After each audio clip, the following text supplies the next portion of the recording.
मुख्य तौर पर मेरे 2 सवाल हैं आपसे। पहला है कि एनडीए अगर जीता तो क्यों जीतेगा? और अगर महागठबंधन जीता तो क्यों जीतेगा?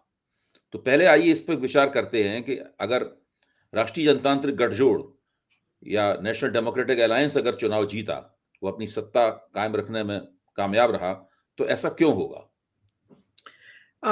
देखिए यदि एनडीए जीतता है और वो अपनी सरकार बना पाता है अपनी संख्या बल पे तो सबसे पहले ये जीत एक गठबंधन की जीत होगी। ऐसी जो आशा की जाती थी कि केवल भाजपा ही इस जीत को पावर कर सकेगा, जी, उसकी बजाय यह जीत जो है वो गठजोड़ की जीत होगी। जी, इससे तात्पर्य यह है कि यद्यपि कि भाजपा ने पिछली बार बहुत अच्छा प्रदर्शन किया था पिछले विधानसभा के चुनाव में, इसके बावजूद भी पिछड़े और अति पिछड़ों का साथ बनाने के लिए उसे एक समाजवादी दल का साथ चाहिए। समाजवादी ही नहीं, कई अन्य छोटी पार्टियाँ जो हैं वो बहुत महत्व रखती हैं और एनडीए में हम समझते जीतन राम मांझी जी, एक बैक नीतीश कुमार ने उन्हें मुख्यमंत्री बना दिया था। हुँ, कोई ये समझ नहीं पाया था क्यों? उनकी चाल जो थी वो गहरी थी, कभी भी बहुत लंबे समय तक उनको मुख्यमंत्री नहीं बनाया जाना था। लेकिन पावर का एक टेस्ट देके नीतीश कुमार ने ये दिखलाया कि वो अपनी सत्ता भी त्याग सकते हैं इस दबे-कुचले वर्ग के लिए, तो उन्होंने एक आशा जगाई। उसके साथ-साथ उपेंद्र कुशवाहा जो स्वयं जीत नहीं पाते, इतने कद्दावर नेता नहीं हैं, यह भी नीतीश कुमार की ही क्रिएशन है, कुशवाहा पार्टी बनाना ताकि केवल कुर्मी दल होने का नाम नहीं लगाया जा सके। वो उपेंद्र कुशवाहा भी बहुत महत्वपूर्ण है इस गठबंधन के लिए। तो ये तो प्रत्यक्ष जिसको कि ओवर्ट गठबंधन बोलते हैं वो है। उसके अलावा परोक्ष कई गठबंधन हैं और उन गठबंधनों को हम कई बार मीडिया में बाहुबली वगैरह बुलाते हैं, लेकिन ये इलाके के कुछ कद्दावर नेता होते हैं, नॉन आइडियोलॉजिकल हैं, मोस्टली कास्ट बेस्ड पार्टी करते हैं, लेकिन इनके पास अपना एक जमावड़ा और एक जमात है और ऐसे जमावड़ा और जमात की खेल आपने मोकामा टाल में देख ली। अगर कास्ट बेस्ड ही राजनीति होती तो एक भूमिहार दूसरे भूमिहार से लड़ रहा था, किसी भूमिहार से पूछिए तो दोनों को बोलते हैं दोनों कद्दावर हैं। हुँ, तो एक तरह से ये गठबंधन की जीत होगी। उस गठबंधन के सबसे महत्वपूर्ण दल जो हैं वो भाजपा और जदयू रहेंगे। अमित शाह और नीतीश कुमार रहेंगे महत्वपूर्ण नेता, लेकिन छोटे दलों की महत्ता बहुत है और परोक्ष जो गठजोड़ है जिन पर ना स्याही लगती, ना कभी हस्ताक्षर किया जाता है, लेकिन ये परोक्ष गठजोड़ भी इस चुनाव में बहुत महत्वपूर्ण रहेगा। तो ये एक पहली बात है। दूसरी बात ये है कि कहीं न कहीं भाजपा ने भी मगध और शाहाबाद के इलाके में लोकसभा के चुनाव में, पिछले विधानसभा में भी बहुत तगड़ी एक तरह से चोट मिली थी। इस इलाके में भाजपा ने अपना होमवर्क अच्छा किया है और कई बार भाजपा की आलोचना करने में लोग इतना व्यस्त रहते हैं कि वो ये देख नहीं पाते हैं कि भाजपा भी चुनाव की जो बिनाई-सिलाई है उसमें बहुत सूक्ष्म रूप से कौन कैंडिडेट रहे, इन बातों पर बहुत ध्यान देता है। और नवादा की एक कॉन्स्टिट्यूएंसी ऐसी है जहाँ Vivek Thakur member of parliament हैं, लेकिन यहाँ वो कभी लालू यादव के सहयोगी रहे, राजबल्लभ यादव को अपनी तरफ तोड़ पाए हैं और उनकी पत्नी भी साथ में है। लेकिन इसके अलावा कुशवाहा और राजवंशी भी साथ में, तो कहीं न कहीं 6 विधानसभा में 4 के 4 जो हैं, वो सीड कर रहे हैं पिछड़ी और अति पिछड़ी जातियों को ओबीसी पॉलिटिक्स के साथ-साथ ईबीसी पॉलिटिक्स में भी भाजपा ने अपनी एक तरह से पकड़ बनाने की चेष्टा की है। तो यदि जीतती है एनडीए तो उसका कारण गठबंधन रहेगा, लेकिन उसका कारण नए रीजन्स में जहाँ वो अच्छा नहीं करती थी, वहाँ उसका ध्यान देना भी रहेगा। कहीं भी वो ये छोड़ती नहीं कि लास्ट मिनट में हम कुछ करके और किसी तरह निकल लेंगे। इसी तरह से पटना साहिब में जबकि बाहर कुशवाहा नेता जो हैं वो आप देखते हैं सम्राट चौधरी हैं, लेकिन एक नए कुशवाहा नेता रत्नेश कुशवाहा पे उन लोगों ने अपनी दाँव चली है। बहुत लोगों ने कहा है कि नंदकिशोर यादव एक यादव चेहरा थे, भाजपा के बहुत जमे हुए स्पीकर थे वगैरह-वगैरह, बहुत जमे हुए भाजपा के नेता थे। लेकिन एक नई उम्मीद वाली जो जो युवा वर्ग जो जुटी रही थी भाजपा के साथ बहुत समय से काम करती थी, उनको भी मौका दिया गया है और भाजपा भी अपना एक कल्टीवेट करना चाहती है और ये भाजपा बिहार में जो है जब तक कि कांग्रेस केंद्र में था तब तक अरुण जेटली जी बागडोर संभालते थे, अरुण जेटली और सुशील मोदी। दोनों के निधन के बाद ये कमान एक तरह से पूरी की पूरी अमित शाह के पास है। तो आपकी बात से एक सवाल और निकलता है कि अगर एनडीए जीतेगा, आपने उसके कुछ कारण बताए कि भाजपा ने कहाँ-कहाँ अपना सामाजिक राजनीतिक गठजोड़ अच्छा बनाया है, कहाँ बुद्धिमानी से टिकट दिए हैं, अच्छा बंदोबस्त किया है, प्रबंधन उनका अच्छा है। लेकिन इसमें नीतीश कुमार और भाजपा तो बराबर-बराबर चुनाव लड़ रहे हैं, बराबर-बराबर सीटों में चुनाव लड़ रहे हैं। ये दूसरे दल जो हैं, वो कहीं नीचे हैं उनसे। तो इन नीतीश और बीजेपी के बीच में बड़ा दल कौन-सा होकर उभरेगा? पिछली बार भारतीय जनता पार्टी बड़ा दल थी और वो उसमें जो खेल खेला गया था चिराग पासवान के ज़रिए नीतीश कुमार के पैर काटने का, उसका भी एक हाथ था उसमें। एक ज़माना था नीतीश कुमार ने 80% से ज़्यादा स्ट्राइक रेट निकाला था अपने टिकटों में, एनडीए के भीतर। लेकिन अब क्या होगा? बीजेपी बड़ा दल बनेगी या नीतीश कुमार बड़ा दल बनेंगे? देखिए, एक तो सबसे पहली बात है कि जहाँ तक बीजेपी का सवाल है, बीजेपी अच्छा करेगी। अब पिछले बार की तुलना में कितने सीट आएँगे, ये तो 14 तारीख के लिए इंतज़ार करना पड़ेगा। लेकिन मुझे जो दिखता है कि जदयू भी अच्छा करेगी हुँ, और उसका कारण ये है कि जदयू के अपने जो इलाके हैं जहाँ उसकी स्ट्रॉन्ग होल्ड है, हुँ, वहाँ एक नीतीश कुमार के प्रति धन्यवाद ज्ञापन करने का एक लंबी इनिंग्स वो खेल कहीं भी आप नीतीश की बहुत प्रत्यक्ष आलोचना इस चुनाव में नहीं सुनते हैं। हुँ, जबकि वो एक दल है जिसका कि प्रमुख नेता उसके लिए कैंपेनिंग नहीं कर सकता, कहीं वो भाषण नहीं दे रहे हैं, कहीं नरेंद्र मोदी के साथ वो पटना के रोड शो में नहीं थे। लेकिन इन सभी बातों पे कोई चर्चा नहीं हुई है। और कहीं न कहीं ये तो ख़ैर ऊपर जो दिखता है मीडिया में वो मैं बता रही हूँ। लेकिन लोगों के बीच भी नीतीश की आलोचना करना इस चुनाव का कोई बिंदु नहीं है। वो उनकी आलोचना करके कोई राजनीतिक मुद्दा नहीं बनाना चाहते हैं। लोग अपने मुद्दों से चुनाव पर या राजनीतिक दलों पर प्रश्नवाचक उठाते हैं या चाहते हैं कि राजनीतिक दल जो हैं, उनके मुद्दों को टेक अप करें या राज्य जो बने आगे वो उनके मुद्दों पर कुछ ध्यान दे। ये बातें लोग उठाते हैं, वाजिब भी है उठाना। सिटीज़नरी की डिमांड की पॉलिटिक्स जो है वो एक बहुत प्रखर रूप ले चुकी है अभी। लेकिन नीतीश कुमार की आलोचना करना ये इस चुनाव का मुख्य बिंदु नहीं है। तो कहीं न कहीं मुझे लगता है कि एक साइलेंट थैंकफुलनेस नीतीश कुमार के प्रति है, एक आभार है और लोग समझते हैं कि ये उनकी राजनीति का एक तरह से जिसको कहते हैं उसकी गोधूली वेला है, जब ना दिन है ना रात है। लेकिन आप जानते हैं कि बिहारियों में इस वेला का महत्व बहुत है और एक तरह से इंटरनलाइज़ थैंकफुलनेस है। तो क्या नहीं हुआ, वो उसकी बात वो करते हैं, लेकिन पर्सनली अटैक लोग नहीं करना चाहते। अब इसमें एक पहलू और रह जाता है कि हुँ, अगर भारतीय जनता पार्टी सबसे बड़े दल के रूप में उभरेगी एनडीए के बीच में, तो वो तभी उभर पाएगी जबकि नीतीश कुमार का जनाधार जो है, वो भाजपा उम्मीदवारों को उनका वोट ठीक से ट्रांसफ़र हो, हुँ, पिछले चुनाव में जो हुआ था। हुँ, पहले दौर में जो खबरें मिल रही हैं, उसमें ऐसा लग रहा है, ऐसा प्रतीत हो रहा है, हम लोग तो बहुत सारे राइडर्स वगैरह लगा के ही बोल सकते हैं, क्योंकि हुँ, चुनाव का फैसला देने का विशेषाधिकार तो मतदाताओं का है। वो अपने देंगे 14 तारीख को फैसला अपना। हुँ, तो वो वोट जो ट्रांसफ़र इस बार पहले दौर में शायद उतनी खूबसूरती के साथ जो हुआ था 2020 में, वो इस हुँ, बार नहीं हुआ है और ये भाजपा ने इसको थोड़ा-सा भाँप भी लिया है। हुँ, इसीलिए वो दूसरे दौर में भी फिर दोबारा कहीं ऐसी दुर्घटना ना हो, उसके लिए वो नीतीश कुमार के कटआउट भाजपा द्वारा लगाए जा रहे हैं, उनकी तारीफ़ें की जा रही हैं, जो कि पहले दौर में पहले मतदान के चरण से पहले अनुपस्थित था ये रुझान भाजपा का। इसके बारे में आप क्या कहेंगी? हाँ, ये बातें बहुत ही एक तरह से स्पष्ट थीं, लेकिन कहीं न कहीं जिसको प्रत्यक्ष राजनीतिक पटल कहते हैं, उस पे ये चर्चा बन नहीं पाई।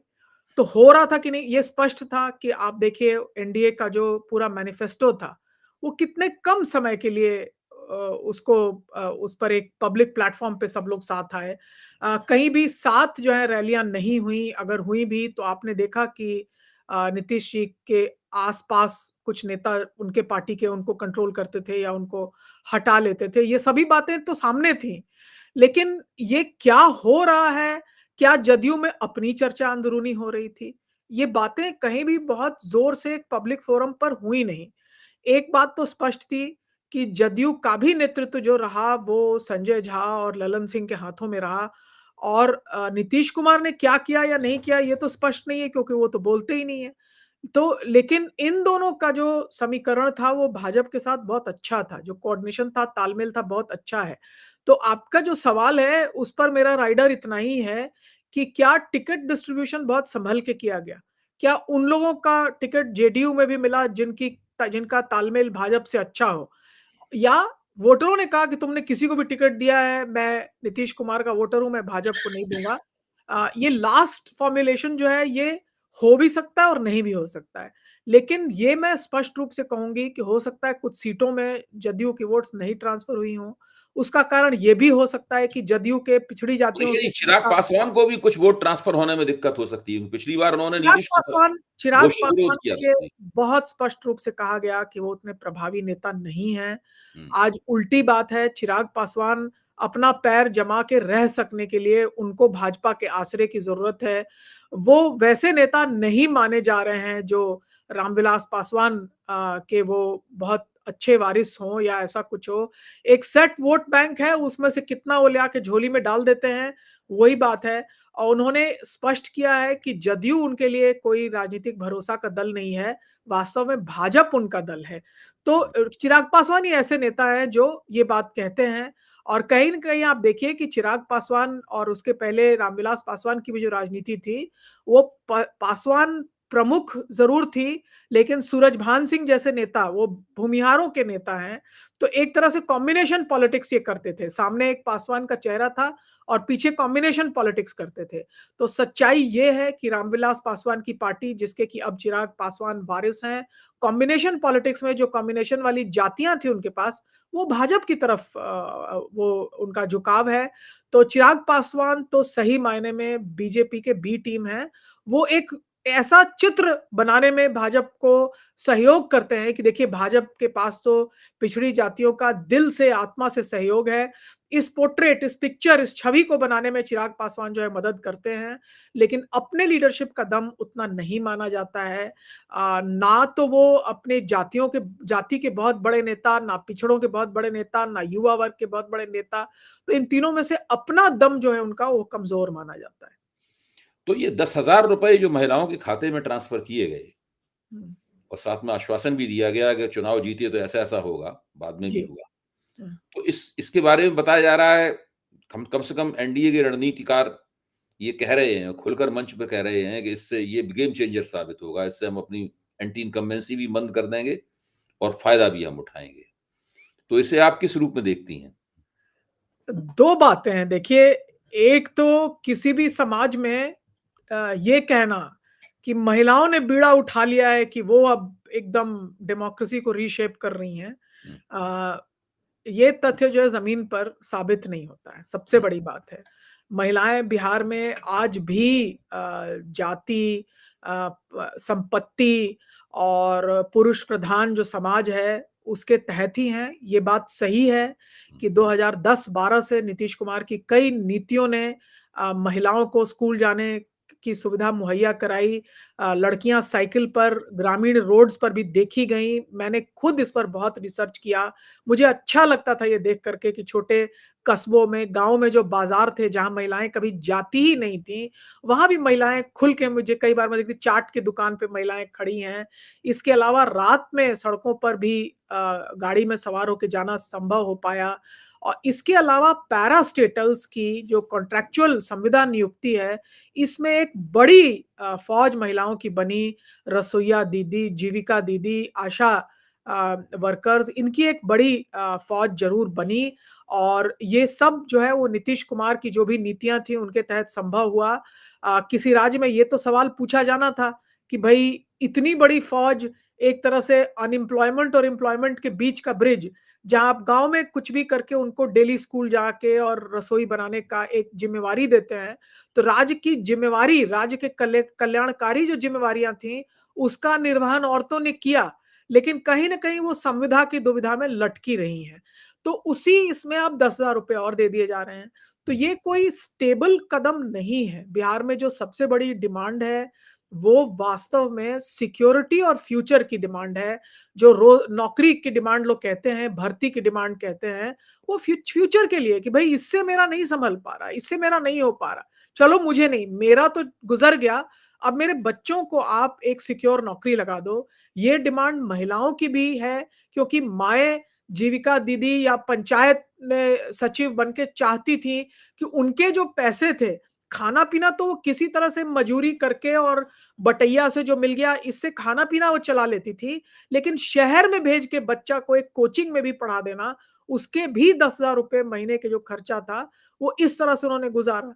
अब वो चाहती हैं कि उनका नहीं तो कम से कम उनके बच्चों का फ्यूचर जो है वो किसी तरह सिक्योर हो जाए। तो कहीं न कहीं महिलाओं में भी ऐसा नहीं है कि आप एक ही चारा खा के और 10 साल तक एकदम स्थितप्रज्ञ की तरह जहाँ जिस खूंटे में आपको बाँधा गया था, आप वहीं रहेंगी।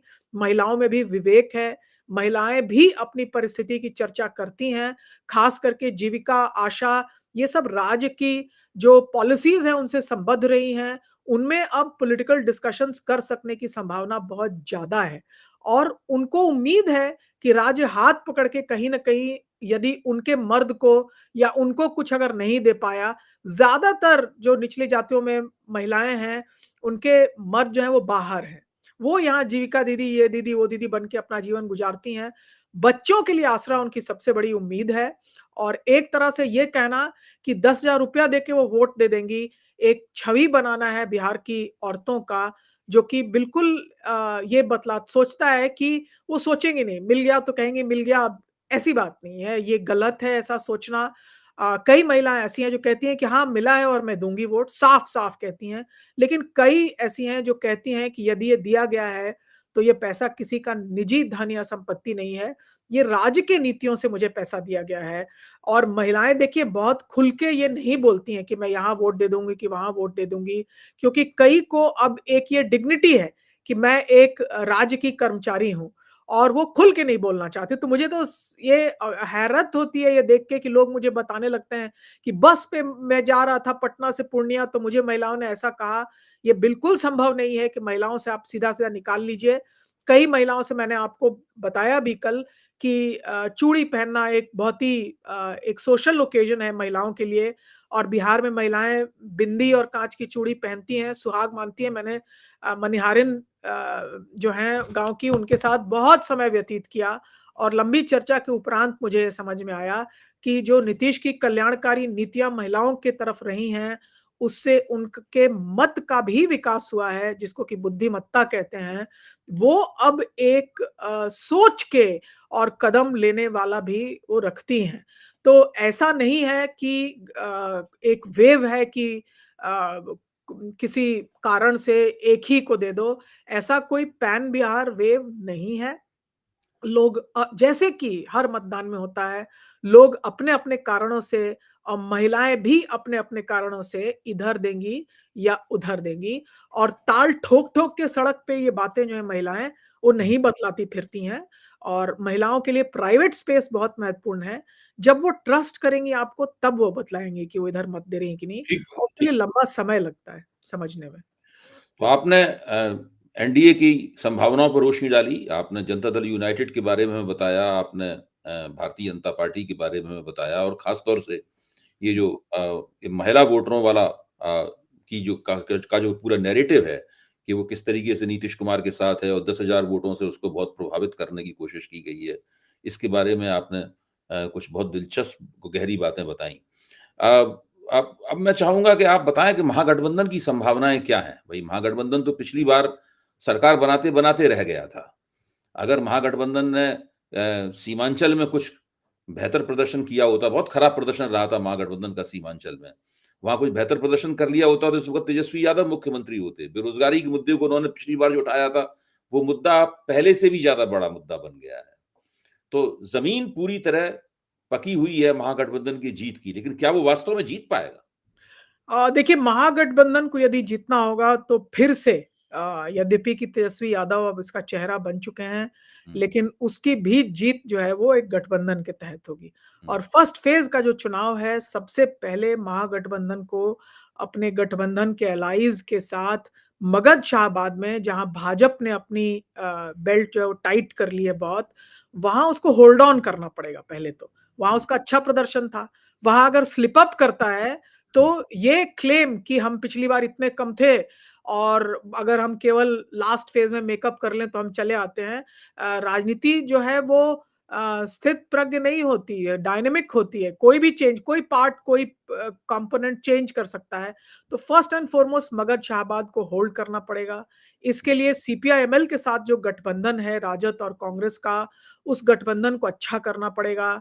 सीपीआई-एमएल ने ना कि पिछ बी 2020 के असेंबली चुनाव में अच्छा प्रदर्शन किया था, लेकिन लोकसभा के चुनावों में भी अगर आप देखें तो जिसे कि साउथ सेंट्रल बिहार कहा जाता है, जहाँ की आप अपना भी आपका बहुत लंबा और गहरा काम रहा है अभय जी।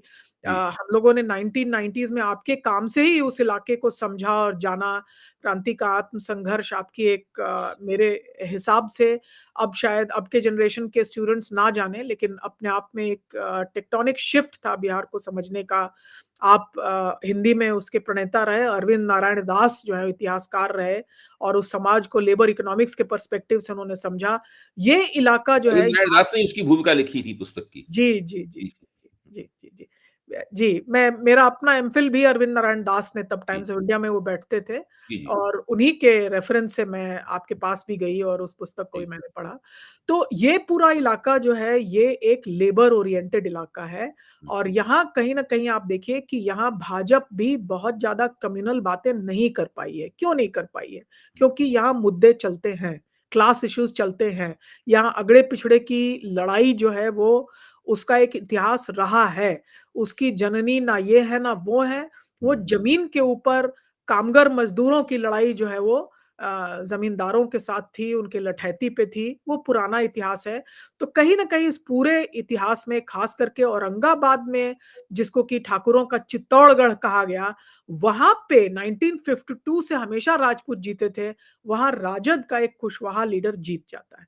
तो इसके पीछे कई सूक्ष्म कहानियाँ थी। लोकसभा चुनाव के पहले भी एक प्रोमिनेंट लोकल कुशवाहा युवा नेता की हत्या हुई थी, तो उन बातों की बहुत गर्मी थी वहाँ पे और लोकल रीज़न से एक लोकसभा का चुनाव इस तरह से इतिहास को उलाट दिया हुँ, और पूरे इलाके में आपको पता है कि पावर मिनिस्टर आरके सिंह भी हारे सुदामा प्रसाद जी के हाथों वो हारे। इस बार भाजपा ने देखा है कि सुदामा प्रसाद जी की जाति क्या है। देखिए आइडियोलॉजी तो जो कम्युनिस्ट पार्टियों की है उससे बिल्कुल 36 का आंकड़ा है भाजपा का। तो भाजपा क्या कर सकती है? केवल जाति पे उनको चेकमेट कर सकती है, आइडियोलॉजी पर तो कर नहीं सकती। तो जाति पे उन्होंने एक कानू जाति का भी कहा जाता है कि वो संबंधी हैं कोई सेठ का नाम उन्होंने बताया। तो वो ढूँढ के लाए, उनको भी एक कैंडिडेट बनाया है।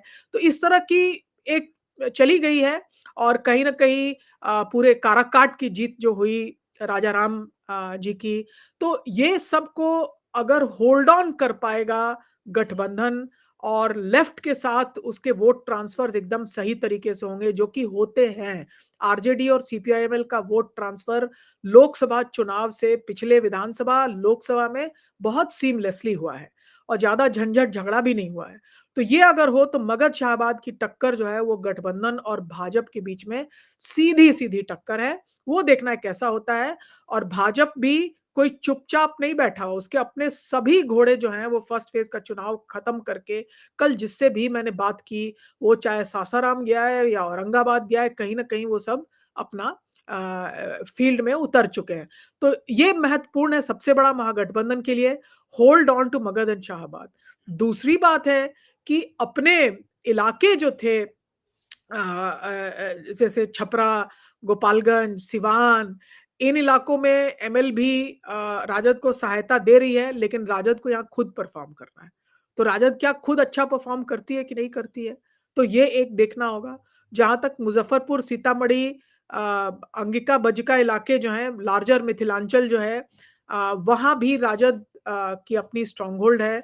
वहाँ एम-वाई के कॉम्बिनेशन में मल्लाह कॉम्बिनेशन जो वीआईपी के साथ इन्होंने अपना कॉम्बिनेशन जोड़ा है, क्या वो वर्क कर रहा है? और यहाँ मैं बताऊँ कि यहाँ पे ज़रूर कहीं न कहीं से भाजपा और जदयू दोनों का बोलबाला इस इलाके में है। ये सरप्राइज़ था मेरे लिए कि पिछले चुनाव में अब्दुल बारी सिद्दीकी जैसी महत्वपूर्ण सीट भी राजद हार गया था। लोकसभा चुनाव में शिवहर में उन्होंने एक मुखिया को टिकट दिया जिनकी जाति बनिया थी, महिला थी वो रितु जायसवाल, वो नहीं जीत पाई और लास्ट डे तक उनके सब पोलिंग एजेंट्स भी गायब थे। तो ऊपर सामाजिक न्याय की बात करना एक बात है, क्या चुनाव का जब रण आता है, उस समय आप ज़मीन पे खड़े होके लड़ाई लड़ पा रहे हैं कि नहीं लड़ पा रहे हैं, ये बहुत महत्वपूर्ण है और ये देखना होगा कि कैसे वो कर पाते हैं। अब अंत में अगर वर्ग बेस्ड आप आ जाएँ तो देखिए, कहीं न कहीं प्रधानमंत्री भी कहते हैं कि जात मेरा नहीं 2024 में इन्होंने कहा था कि मैं तो महिला, किसान, युवा, गरीब ये 4 मेरे लिए वो क्लास की भाषा बात कर रहे थे। तो कहीं न कहीं वो भाषा बात कर रहे हैं, प्रोग्रामेटिक ट्रांसफर 10,000 का उन्होंने किसी भी जाति का उन्होंने कर दिया है, तो वो तो क्लेम करेंगे कि हमने तो कास्टलेस और क्लास बेस्ड ट्रांसफर किया है। तो इस भाषा का काट जो है, ये हुँ। महिला वोट इसका काट राजद के पास क्या है? सीपीआईएमएल ने फॉर एग्जांपल शशि यादव को सामने रखा और सीपीआईएमएल की अपनी मूवमेंट आशा वर्कर्स के बीच में बहुत तगड़ी रही है। इन बातों को मीडिया चर्चा नहीं करता है, लेकिन क्या ये गठबंधन इन मूवमेंट्स को, इन नेताओं को, इन नेत्रियों को आगे कर पाया है? ये भी देखने वाली बात रहेगी। महिला वोट की तो चर्चा इतनी होती है, लेकिन दोनों गठबंधनों में देख लीजिए कि कितनी महिलाओं को दिया गया है और कितनी वैसी महिलाओं को दिया गया है जो ज़मीन से उठ करके और खुद से नेतृत्व के दायरे में अपनी दावेदारी ठोक सकें। संजना जाटव जैसे राजस्थान से निकल के आईं, वैसी तो मुझे एक भी नहीं दिखी। तो इतनी बात महिला वोट की होती है, कैसी हैं वो बिहार की महिलाएँ जो अपना प्रतिनिधित्व नहीं देखना चाहती हैं? तो कहीं न कहीं ये हमारी बात करने का एक तरीका है, लेकिन हम एक ज़रिया और माध्यम हैं। हम महिला मत वाले मतदाता नहीं हैं। हमको दबा के हमारा वोट ले लो, लेकिन हम यदि प्रतिनिधित्व ही नहीं, हम अगर नेतृत्व की दावेदारी करें, तो हमें दबाने का कोई न कोई सामाजिक या राजनीतिक आपके पास प्रबंधन तो है। तो वो प्रबंधन यदि आपके पास है, तो महिलाओं में कहीं न कहीं डर परोक्ष रूप से है कि भाई अब अपना बात निकालो, कहीं एक तरह से गो बाई करो क्योंकि पूर्ण स्वराज जो है महिलाओं को इस जन्म में तो मिलने वाला है नहीं, वो बिहार में तो मिलता हुआ मुझे नहीं दिखता है। और ये सबसे महत्वपूर्ण बात अभी ये है कि जो महिला वोट की बात कर रहे हैं, मैं बताऊँ अभी नीतीश कुमार जी ने चुनाव के पहले लैंड सर्वे की घोषणा की थी, जिसमें फैमिली ट्री वगैरह बनाया जाना था। तो एसआईआर में जो महिलाओं के वोट कटे हैं, उसका एक महत्वपूर्ण कारण ये भी था कि महिलाओं ने जब अपने घर फ़ोन किया अपने बाप को, अपने भाई को कि फैमिली ट्री में मुझे जोड़ दो। आप पूछ लेना कहीं भी किसी से भी पूछ लेना कि भाई कितनी महिलाओं को उनके पिताजी ने और उनके भाइयों ने मदद की कि हाँ, तुम मेरी बहन हो, हाँ, तुम मेरी बेटी हो। डर गए कि ये तो आके और उसके बाद कई बात कही गई कि तुम्हारे शादी में इतना दहेज दिया, इतने धूम-धाम से तुम्हारी शादी की। अब जहाँ किया है वहाँ तुम गुज़ारो, वहाँ निभाओ, वहाँ बसो। तो एक तरह से ये ज़मीन में हक जो नहीं मिलता और ये अक्रॉस कास्ट है कि देखो तुम रक्षाबंधन पे आती हो, हम तुम्हें इतने खातिर करते, इतनी विदाई करते हैं। तीज के लिए तुम्हें हम देखभाल करते हैं, तुम्हारी कुछ हो तो हम ही हैं जो देखभाल करते हैं, किसी तरह की ज़रूरत तुम्हारी पूरी करते हैं। तो तुम क्यों जो मर्द सहयोग हम देते हैं तुम्हारे तुम्हारे पिता और भाई हो करके, उसको तुम क्यों नज़रअंदाज उसकी कीमत है कोई क्या जो तुम ज़मीन माँगती हुई आ रही हो? तो ये ऐसा नहीं हो सकता कि महिलाओं को ठुकराया भी जाए और महिलाएँ स्वाभिमान से खड़ा होके बोले कि अच्छा मुझे तो जो भी ठुकरा लो, आज मैं बिहार की राजनीति को ऐसे शेप करती हूँ। हम एक दबे कुचले वर्ग हैं, हमें दबाया जाता है और दबाए जाने के अनेक तरीके हैं, उसमें से एक तरीका है ये कहना कि 10,000 रुपया लेकर के हमने वोट दे दिया, बिल्कुल ये ठीक एक कहा, तरीका बिल्कुल ठीक। वही है। आपका विश्लेषण मैं बिल्कुल आपने जो कहा एक-एक शब्द से सहमत हूँ। मैं भी इसी तरीके से सोचता रहा हूँ।